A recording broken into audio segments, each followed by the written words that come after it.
আমি কখনো এই দরবার শরীফে যখন থেকে আসছি, ছোটবেলা থেকে গেটের ভিতরে জুতা আনতে পারি নাই, জুতা প্রবেশ করাইতে পারি নাই। আজকে পর্যন্ত আমার 51 বছর চলে, এ পর্যন্ত জুতা গেটের ভিতরে আনতে পারি নাই।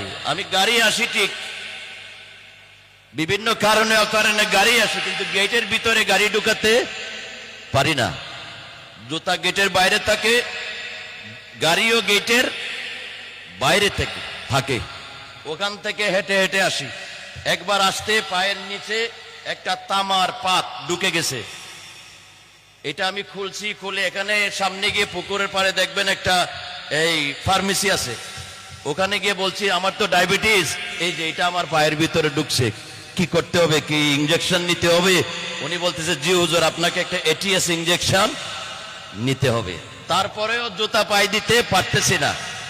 আমার কাছে মনে হচ্ছে আমি যে দুইটা পা দিয়ে হাঁটতেছি, এটা আমার জন্য বেয়াদবি হইতেছে। যদি আমার ক্ষমতা থাকতো, শক্তি থাকতো, তাহলে এই দরবার সম্পর্কে যতটুক জেনেছি, কোরআনে হাদিসে কিতাবে পত্রে আমাদের আকাবেরিনদের থেকে যা শুনেছি, এই মাথাটা নিচে দিয়ে মাথাটারে পা বানায় পাগুলা উপরে দিয়ে হাঁটা উচিত, কিন্তু আমার সে ক্ষমতা নাই। এমন একটা জমিন, এই জমিনটার নিচে শুয়ে আছে দুইজন গৌসুল আজম। কয়জন গৌসুল আজম?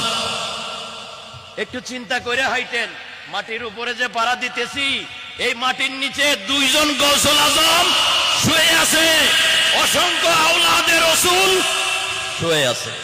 রওজার পাশ দিয়ে যাইতে আদবের সাথে যাইতে হবে, কোন বেয়াদবি জানি আমার হয়ে যায়। আমার মাটির নিচে আওলাদে রাসূল রওজাগুলোর পাশে দিয়ে ঘুরলে ইবাদতের চেয়ে বড় ইবাদত হবে, ইবাদতের চেয়ে বড় ইবাদত হবে। আমার ইবাদত হয়তো ওযু না হওয়ার কারণে নষ্ট হয়েও যাইতে পারে, কিন্তু আমার এই জিয়ারত নষ্ট হবে না। আমি যে জিয়ারতে আসছি, আওলাদে রাসূল দুইজন গৌসুল আজমের কদমে আসছি, তারা কি মরা না জিন্দা?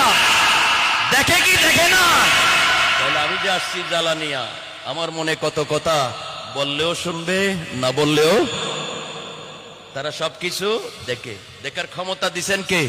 এই জন্য আমাদেরকে এই দরবারে হাঁটতে খুব সাবধানে হাঁটতে হবে।